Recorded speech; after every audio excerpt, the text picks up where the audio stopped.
So guys, dito tayo ngayon sa bagong pwesto ni Kapit Arts. Located at Poblacion, Olaya Tapos Capiz. So pasok muna tayo salo obterana. Samahan niyo ako.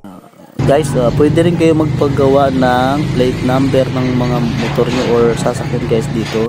Shout out lang gali sa Pro Bikers. Pwede rin po kayo magpagawa ng stickers, logo, or accessories. Marami din dito may mapipilian guys. So maganda dito sa loob guys. At saka kung gusto nyo rin mga painting, nagpipaint din po siya ng mga magagandang paint kung ano gusto nyo. Magaling po yung mag-drawing.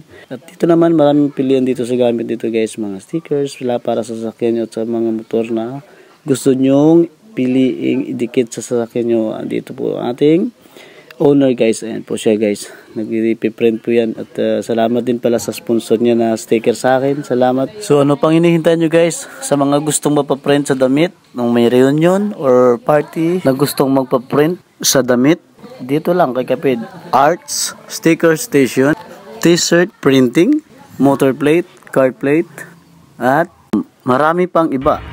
Shoutout nga pala kay George Senior at saka kay DJ Jers on the mix. Shoutout pala kay DJ Jers at saka kay Rage Machine Dancers.